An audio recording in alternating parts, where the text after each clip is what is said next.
bonjour. Le Seigneur dit à travers la bouche de l'apôtre Paul, « Rachetez le temps, car les jours sont mauvais. » Et il est important pour nous, frères et sœurs, que nous puissions ne pas marcher comme les gens qui ne connaissent pas Dieu. Mais lorsque nous l'avons découvert, lorsque nous l'avons rencontré, lorsqu'il s'est révélé à nous, on a pu commencer à entrer réellement dans la vie qu'il avait pour nous, une vie pleine de joie, pleine de grâce, pleine de bonté, également partageant les mêmes souffrances qui sont communes à tous les hommes qui marchent avec Dieu. Mais nous savons qu'en marchant sur le chemin resserré et étroit qui mène à la vie, le Seigneur nous récompensera de manière extraordinaire. Aujourd'hui, nous voulons partager avec vous, parler des priorités qui sont importantes aux yeux de Dieu. Et je prie qu'à travers le message qui va être nous apporté par Mathieu, qui est encore là aujourd'hui pour cette dernière journée avec nous dans Prière inspirée, qu'on puisse vraiment ensemble avoir un cœur réceptif et que Dieu puisse vraiment nous parler de façon particulière par rapport à ce qui est pour lui des priorités, la priorité des priorités. Je te laisse la parole et après, je vais continuer avec un temps de prière. Merci. Alors oui, nous allons clôturer cette semaine d'émission sur le sujet de la gestion du temps. Et on a vu beaucoup de choses jusqu'à présent. On a vu l'exemple de Jésus, s'inspirer de lui, comment il faisait et à quoi devrait ressembler aussi notre emploi du temps. Jésus nous a donné de bons indices. On a mis un accent également sur l'importance de comprendre ta mission, ton appel et d'investir un maximum de temps dans celui-ci. Je vous ai dit même dans cette émission-là, l'émission numéro 3, que l'objectif ultime de ta vie en termes de gestion de temps, c'est de passer le plus de temps possible sur ta mission, donc de mettre ton temps au service de la réalisation de ta destinée. Mais, je dis un grand mais, j'aimerais vous dire qu'il y a encore quelque chose de plus important que tout ce que nous avons parlé jusqu'à présent. Et c'est ce qu'on va voir dans l'émission d'aujourd'hui. En fait, il y a un commandement, un très grand commandement qui est en fait universel, qui s'applique à chaque croyant. Le commandement ultime, en fait, la chose que Jésus a enseignée, il a dit, cette chose-là est la plus importante de toutes. Si tu veux hériter du royaume de Dieu, voici ce qu'il faut que tu fasses. Et vous connaissez ce passage certainement, mais on va le lire ensemble dans Matthieu, chapitre 22, au verset 36 à 40. Voici le passage. « Maître, quel est le plus grand commandement de la loi? » Donc, il y a quelqu'un qui a demandé à Jésus, c'est quoi le plus important de tout? Parmi tout ce qu'on doit faire pour honorer Dieu, qu'est-ce qui est le plus important? Et Jésus lui répondit, « Tu aimeras le Seigneur ton Dieu de tout ton cœur, de toute ton âme et de toute ta pensée. » C'est le premier commandement et le plus grand. Et voici le deuxième, qui lui est semblable, « Tu aimeras ton prochain comme toi-même. » De ces deux commandements dépendent toute la loi et les prophètes. Donc, ce que Jésus est en train de dire ici, c'est que ces deux choses-là, aimer Dieu et aimer son prochain, sont les commandements suprêmes, les plus importants de tout. De ces deux choses-là dépendent tout le reste. Ce qui veut dire que tu aurais beau gérer ton temps de la meilleure façon possible, réaliser tous les projets que le Seigneur t'a mis à cœur et tout ça, imiter Jésus dans la gestion de ton temps. Si tu n'es pas en alignement avec cet ultime commandement-là, tu serais quand même dans l'erreur. C'est la mission, le devoir, la responsabilité de chaque chrétien d'honorer ce commandement-là en aimant Dieu de tout notre cœur et en aimant notre prochain. Et juste ce passage-là, vous allez me dire quel est le rapport entre ça et la gestion de mon temps? J'aimerais vous dire que ce verset, à lui seul, nous donne plusieurs indices concrets sur la façon dont on devrait organiser nos journées, sur les priorités qu'on devrait avoir dans notre vie. Et c'est ce qu'on va regarder ensemble dans cette émission aujourd'hui. Et en réalité, la chose la plus importante, même plus importante que le fait de te consacrer à ta mission, c'est que tu aimes Dieu de tout ton cœur et que tu aimes ton prochain.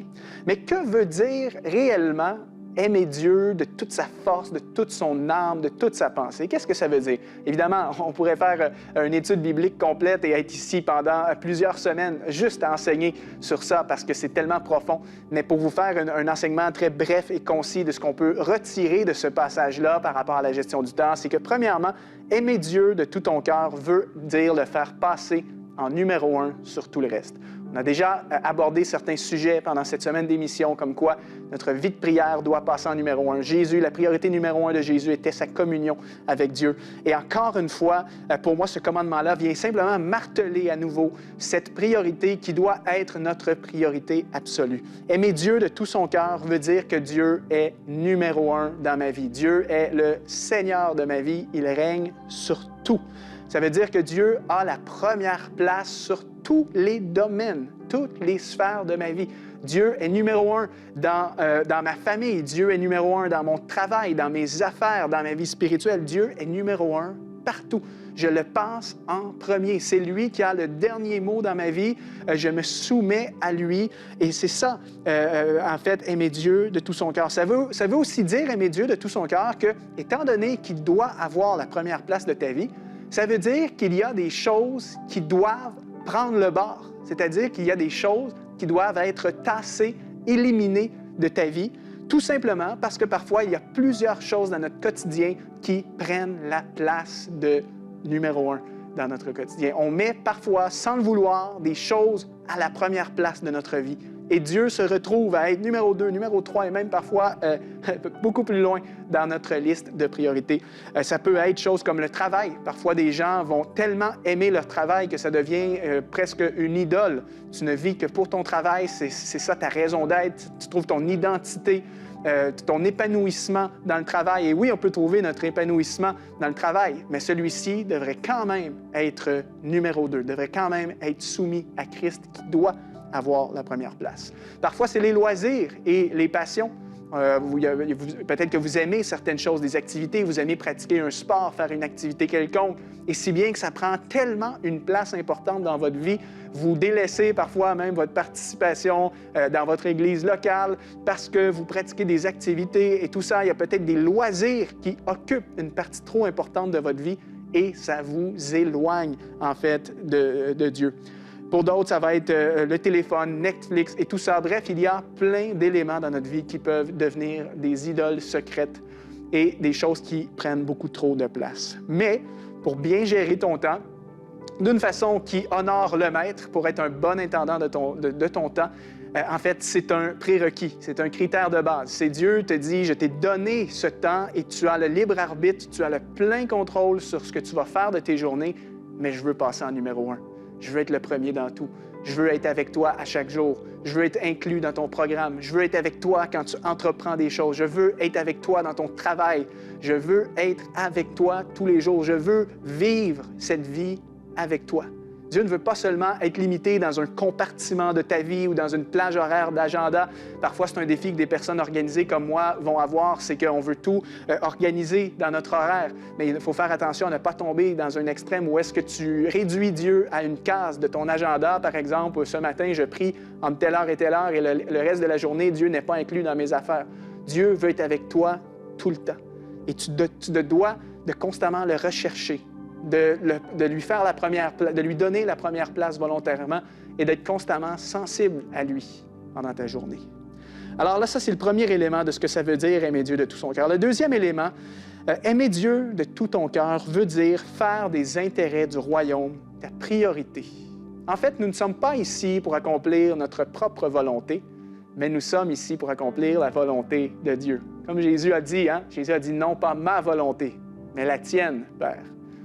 La volonté de Dieu, les intérêts du royaume doivent être nos intérêts. Ce qui touche le cœur de Dieu doit toucher le nôtre. Les choses auxquelles Dieu accorde de l'importance, nous aussi, on doit leur accorder de l'importance. Jésus a dit dans Matthieu 6, 33, « Recherchez d'abord le royaume et la justice de Dieu, et tout le reste vous sera donné en plus. » Tout le reste, ça, c'est toutes les choses qu'on cherche parfois dans notre vie. Le succès, la renommée, l'argent, les plaisirs, les possessions matérielles, ce sont des choses qui sont bonnes en elles-mêmes. Mais lorsque ces choses deviennent le centre de notre vie, notre motivation première, eh bien, nos priorités ne sont pas dans le bon ordre. Le Seigneur nous dit, cherche d'abord le royaume, que mes intérêts soient tes intérêts premiers, et par la suite, je m'occupe de tout le reste. C'est très important, ce facteur. Et voici certains intérêts du royaume, des choses universelles auxquelles la Bible est très claire sur le sujet, des choses auxquelles on doit accorder une certaine importance et une priorité. Par exemple, le fait d'apporter la bonne nouvelle à ceux qui ne connaissent pas le Seigneur. Évidemment, c'est l'appel universel. Jésus nous a dit dans Matthieu 28, allez parmi toutes les nations et faites des disciples. Ça doit nécessairement, le fait de partager l'Évangile doit être une priorité. La justice sociale, combien de passages des Écritures parlent de l'importance de tendre la main aux pauvres, à l'orphelin, de se battre pour rétablir une justice sociale. Ça doit être une préoccupation en tant que chrétien. De faire des choses pour tendre la main à son prochain, pour soutenir, pour aider et pour ramener une certaine justice et égalité. La participation à l'Église locale, c'est quelque chose que c'est une priorité dans le royaume. Donc, ça doit être une priorité pour toi aussi. Et finalement, la réalisation des projets spécifiques et des mandats que le Seigneur t'a confiés, qui nous ramène un petit peu à ce qu'on a déjà vu dans cette série. Donc, ton appel, ta mission, il y a peut-être des projets, des mandats que le Seigneur t'a confiés. Et si c'est les intérêts de Dieu, alors nécessairement, tu dois faire de ces projets-là tes priorités à toi. Les intérêts de Dieu passent avant les miens. Mais on lutte souvent, et moi le premier, contre nos penchants égoïstes. On veut faire nos affaires, notre programme. Mais la parole de Dieu nous enseigne à voir les choses différemment. C'est Dieu qui est numéro un. Aimer Dieu de tout mon cœur veut dire qu'il passe avant toute chose. C'est lui qui compte. C'est ses intérêts. Et lorsque je me soucie de lui en premier, de ses intérêts, lorsque je le cherche avant toute chose, eh bien, spécialement, il s'occupe de toutes mes affaires. Il me surprend, il me propulse, il m'amène plus loin que ce que j'aurais pu aller par mes propres forces. Il pourvoit à mes besoins. Au lieu de poursuivre l'argent et de me stresser avec ça, si je me fais confiance à Dieu, si je le cherche en premier et que je fais ce qu'il m'a demandé de faire, l'argent, il va s'en occuper. C'est un principe spirituel. Donc, le premier élément du verset « aimer Dieu de tout son cœur », c'est ce que ça veut dire, version très simplifiée. Évidemment, on pourrait aller beaucoup plus profond sur ce passage. Le deuxième élément de cette recommandation, aimer son prochain. Qu'est-ce que ça veut dire en termes de gestion du temps? Premièrement, aimer mon prochain veut dire prendre soin de ma famille en numéro un. J'aimerais te dire que ta famille est ton prochain. Si tu as des enfants, si tu es en couple, si tu es marié, évidemment, ta famille est ton prochain et c'est ton ministère premier. La Bible est claire sur le fait qu'on doit prendre soin de notre famille. Quelqu'un qui ne sait pas gérer sa propre maison ne pourra pas gérer d'autres choses que le Seigneur lui confierait. Donc, d'être présent pour tes enfants, de t'investir dans ton mariage doit absolument être une priorité. Ça doit passer même avant le travail, honnêtement. On peut être parfois passionné par notre travail, par nos projets, par notre ministère. Mais ces choses-là ne devraient quand même pas passer avant la famille parce que ton ministère premier, c'est ta famille. Présent pour ton époux, pour ton épouse, d'être présent pour tes enfants et de les éduquer de la bonne façon dans les voies du Seigneur. Et ça veut dire que si la famille passe en premier, ça veut dire qu'il va falloir que tu apprennes parfois à mettre des limites au travail et aux autres choses de la vie. Trop souvent, on va dire oui, il y a trop d'opportunités, on accepte plein de choses, si bien que le travail prend toute la place et on n'est plus présent à la maison. On n'a plus de temps en couple, ensemble. On n'a plus de temps pour nos enfants. On n'est pas suffisamment investi dans la vie de nos enfants. Il faut que tu apprennes parfois à dire non. La famille passe avant le travail et avant même le ministère. Il faut que je sois là. C'est mon premier ministère. C'est envers ma famille. Alors, il faut faire très attention à ce niveau-là. Et voilà un avantage des célibataires, les amis. C'est pourquoi l'apôtre Paul, quand il s'adressait aux célibataires, il disait que le célibataire a un avantage parce que, étant donné qu'il est seul, il n'a pas de famille. En fait, il n'y a pas d'enfant, il n'y a pas de conjoint. Bien, il a plus de temps pour lui pour faire les choses que le Seigneur lui confie. Donc, si vous êtes célibataire, sachez que c'est un avantage que vous avez en termes d'emploi du temps. Vous avez moins cette responsabilité-là, par exemple, d'éduquer des enfants ou d'être présent pour votre conjoint-conjointe. L'autre élément, aimer mon prochain, veut aussi dire de ne jamais être trop occupé pour prendre soin des autres. Nous sommes tous appelés en tant que chrétiens à être prêts à tendre la main à notre prochain, à être là pour encourager, conseiller, aider. Mais trop souvent, on est tellement occupé qu'on n'a plus le temps de faire du bien. Jésus a dit que aimer notre prochain, et Jésus a aussi dit que c'est à l'amour que vous avez les uns envers les autres qu'on va reconnaître que vous êtes vraiment mes disciples. Bien, manifester l'amour envers mon prochain veut parfois dire tendre la main, aider, être disponible pour les gens, ne serait-ce que pour écouter, pour conseiller, pour encourager, pour prier avec quelqu'un. Mais la réalité, c'est que parfois, on est tellement occupé qu'on n'a plus le temps pour ces choses-là. Et encore une fois, on a un bon exemple. Vous connaissez tous l'histoire du bon Samaritain. Il y avait un homme qui avait été battu, presque laissé à mort sur le bord de la route, et plusieurs personnes passaient sur le chemin, y compris un prêtre, un lévite. La Bible nous dit qu'un prêtre, donc un homme de Dieu de cette époque-là, est passé sur le chemin, et parce qu'il était trop préoccupé et trop occupé par ses responsabilités liées au ministère, il ne s'est pas arrêté pour prendre soin de son prochain. Et Jésus donnait lui-même cet exemple-là en disant que celui qui a pris soin de son prochain, c'est ce bon Samaritain qui s'est arrêté dans son programme pour tendre une main, qui a investi de son argent pour aller faire soigner cet homme qui était blessé. Donc, on ne devrait jamais être trop occupé au point de négliger les besoins des autres autour de nous. Et puis, finalement, aimer mon prochain, et ça, c'est très puissant, les amis. Aimer mon prochain veut dire exercer mon métier et mon expertise unique pour servir les autres. Wow! Aimer mon prochain veut dire exercer mon métier et mon expertise unique pour servir les autres. J'aimerais te dire que l'appel que le Seigneur t'a confié, les dons uniques qu'il t'a donnés, c'est un instrument que le Seigneur veut utiliser pour que tu puisses manifester de l'amour envers ton prochain. Ton métier, évidemment, je prends pour acquis que tu as un métier qui est juste, qui n'est pas contraire aux valeurs de l'Évangile. Si tu travailles dans quelque chose où est-ce que tu mets de l'avant la corruption, dégrader les conditions humaines et tout ça, abuser des gens, exploiter, évidemment, clairement, tu as un métier qui n'est pas en lien avec la parole de Dieu, mais je prends pour acquis ici que tu as un métier qui est saint, qui est noble. Ton métier, tes dons uniques, ton ministère est une façon d'exprimer ton amour envers ton prochain. Le pasteur qui met 4 jours dans sa semaine pour étudier et préparer un message dans le but de bénir les croyants qui vont venir à son Église, c'est une façon de manifester son amour envers les gens. C'est je vais mettre tous ces efforts pour vous parce que je vous aime et parce que je veux que vous soyez édifiés par ce message. En ce qui me concerne, le fait, par exemple, de préparer cette série d'enseignements pour partager en lien avec mon sujet d'expertise, c'est une façon de vous exprimer mon amour et de contribuer à votre vie. Donc, on pourrait l'appliquer, c'est universel, les amis. La personne qui est agriculteur et qui est appelée vraiment à exploiter la terre et à en récolter du fruit et des légumes et tout ça, c'est une façon de manifester son amour parce qu'à travers son expertise unique, bien, il nourrit les gens. Il me nourrit, moi. Et ce que je mange, bien, c'est grâce à son dur labeur, à lui. Le fonctionnaire ou le politicien dont le métier et l'appel, la vocation consiste à organiser la vie de société, bien, c'est une façon de me démontrer qu'il m'aime parce qu'il met des choses en place pour mon bien. Il met en place des structures, des programmes de société qui vont contribuer à mon bien. Donc, ton métier, tes dons, lorsqu'ils sont exercés dans l'amour, eh bien, c'est une façon justement d'appliquer ce commandement d'aimer ton prochain.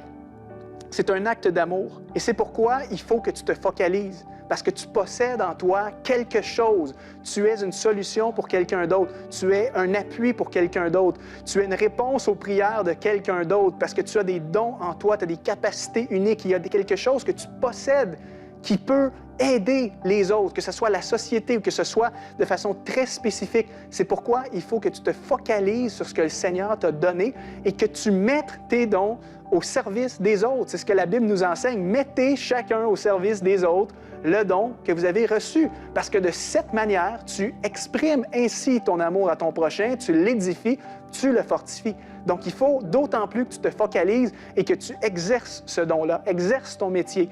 Si tu as une conviction que tu es appelé à travailler dans tel domaine, peu importe de quoi il s'agit, eh bien, concentre-toi là-dessus et vois-le comme une preuve d'amour. Travaille dans l'excellence, mon ami. Parfois, tu n'es peut-être pas appelé au ministère, mais ton travail, tu peux le voir comme un ministère. Personnellement, j'œuvre beaucoup parfois dans le milieu corporatif et tout ça auprès des gens qui ne partagent pas nécessairement des croyances chrétiennes, mais je le vois comme un ministère, comme un service envers eux. À travers ce que je fais, même si je donne une conférence d'organisation et de gestion du temps et que je ne parle pas de Jésus et de la foi, pour moi, c'est un acte d'amour parce que je les sers avec excellence. Et comme la Bible nous dit, tout ce que vous faites, faites-le avec excellence comme si vous le faisiez pour le Seigneur lui-même. Travaille avec excellence. Ne va pas à reculons dans ton travail. Donne-toi à fond. Fais de ton mieux. Laisse ta marque. Laisse ta marque. Aide les autres. Donne tout ce que tu as à donner afin que les gens reconnaissent qu'il y a quelque chose de différent en toi. Et l'Esprit de Dieu va te rendre différent. Si tu laisses l'Esprit de Dieu agir à travers toi, lorsque tu exerces ton métier, ton expertise, lorsque tu exerces ta mission, le Seigneur va s'occuper de toucher les gens qui ont besoin. Alors, simplement, ce commandement avec 2 volets, aime Dieu, aime ton prochain, nous donne énormément d'indices sur comment on devrait organiser nos journées. Premièrement, on devrait passer du temps avec Dieu avant toute chose. On devrait chercher les intérêts du royaume de Dieu avant tout. On devrait être consacré aux choses qu'il nous demande de faire. On devrait, en fait, prendre soin de notre famille en priorité. Ça passe tout le temps avant le travail et tout le reste. Et on devrait s'adonner à notre métier, notre expertise pour le bien des autres. Et si vous voulez un ordre de priorité clair, là, en mode 1, 2, 3, 4, Dieu en numéro 1, ma famille en numéro 2, ma destinée en numéro 3 et toutes les autres choses de la vie en numéro 4. Alors Dieu, ma famille, ma destinée et toutes les autres choses de la vie. Et attention à ne pas inverser cet ordre de priorité. Parfois, on laisse des choses prendre trop de place et on néglige Dieu ou on néglige la famille, etc. Réaligne aujourd'hui tes priorités à la lumière de ce que Jésus nous disait. Et on va clôturer cette semaine d'émission en prière, que vraiment vous puissiez aligner vos priorités, votre emploi du temps avec ce que le Seigneur dit. Alors, ça a été un honneur pour moi d'être avec vous. Je vous laisse avec Jérémie pour qu'on puisse finir avec un temps de prière puissant. Amen. Merci beaucoup, Mathieu, d'avoir été là. Et je sais aussi que tu as un site internet à ton nom, mathieuderoche.com, sur lequel tu proposes plein d'outils donc, pour la gestion du temps, du travail, des priorités, etc. Donc, frères et sœurs, vous pourrez aussi vous rendre sur le site internet de Mathieu, qui a été avec nous pendant cette semaine. On veut terminer en effet en priant. Alors en entendant beaucoup de choses aujourd'hui, c'est sûr qu'on est encore une fois par le Seigneur comme ramené à l'essentiel et peut-être ramené à l'ordre, des choses qu'on oublie et qui sont tellement importantes. Il a partagé l'histoire du bon Samaritain et on sait comment le Seigneur a pu adresser des reproches aux pharisiens qui donnaient la dîme sur tout et la moindre petite plante, mais qui étaient tellement passés à côté de ce qui était le plus important pour Dieu, la justice, l'amour, etc. Et on peut se poser la question, frères et sœurs, alors que beaucoup d'entre vous, vous êtes dans on va appeler ça le milieu séculier, dans vos travails et vos activités, en train de travailler peut-être pour des entreprises non chrétiennes, pour des choses qui n'ont peut-être même, entre guillemets, rien à voir avec le royaume de Dieu. Et on peut justement, parce que on fait tout un tas de choses qui ne font pas apparemment avancer le royaume de Dieu, oublier ce qui est le plus important. Et si Dieu vous a mis là, tout à l'heure Matthieu parlait de ces hommes qui sont par exemple établis au niveau de la justice, on peut servir sans amour ou on peut faire le choix de servir avec amour et ça va changer beaucoup de choses dans la façon dont on va travailler, dont on va servir, dans le métier qu'on a, dans le service qu'on donne. On peut éduquer même un enfant, vous savez, on peut l'éduquer, lui donner toutes les bases. Les gouvernements parfois ont pris le contrôle sur l'éducation des enfants et ils peuvent, entre guillemets, éduquer les enfants et le faire sans amour. Par contre, on peut éduquer un enfant avec amour et ça change tout. On peut être maire dans une ville, on peut être secrétaire quelque part, on peut être hôtesse de caisse, on peut être agent immobilier, ou on peut être steward, quel que soit le travail qu'on a, on peut travailler dans une usine, on peut être taxi ou autre. Quel que soit ce qu'on fait, on peut le faire et faire le choix de le faire avec amour et en cherchant vraiment à aimer Dieu et à être un témoin au milieu de cette génération. Et j'aimerais qu'on puisse prier maintenant. Père, nous te remercions pour cette semaine. Cette semaine, tu as porté notre attention sur ce qui se déroule constamment sous nos yeux, le temps qui passe, et pourtant pour lequel on ne fait vraiment parfois pas attention. Les jours passent, les semaines se succèdent et on oublie les priorités. Et Père, alors qu'on a partagé pendant cette semaine sur la gestion de notre temps, la gestion de notre vie, la gestion des priorités, de notre appel, de notre mission, je prie vraiment, Père Céleste, que ça produise du fruit dans la vie de tes enfants. Je prie pour mon frère, ma sœur, pour mon ami. Et je te demande, s'il te plaît, Seigneur, de l'aider et de lui rappeler les paroles qu'il ou elle a pu entendre, que ça résonne dans son cœur et que ça amène des décisions de changement. Je prie, Père Céleste, qu'il puisse aimer. Père, aide-nous à aimer comme tu as aimé.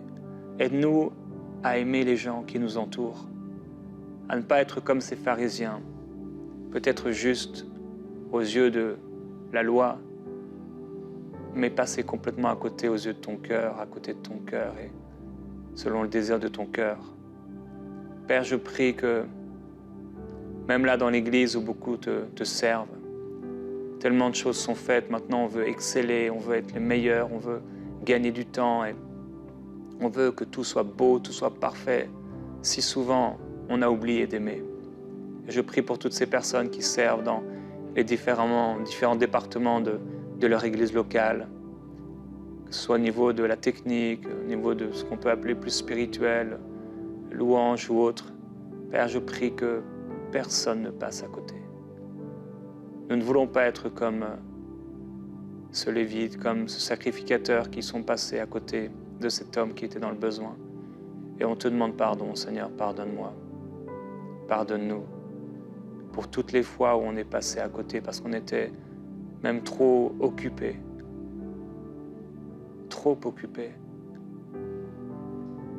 pour s'occuper des choses importantes.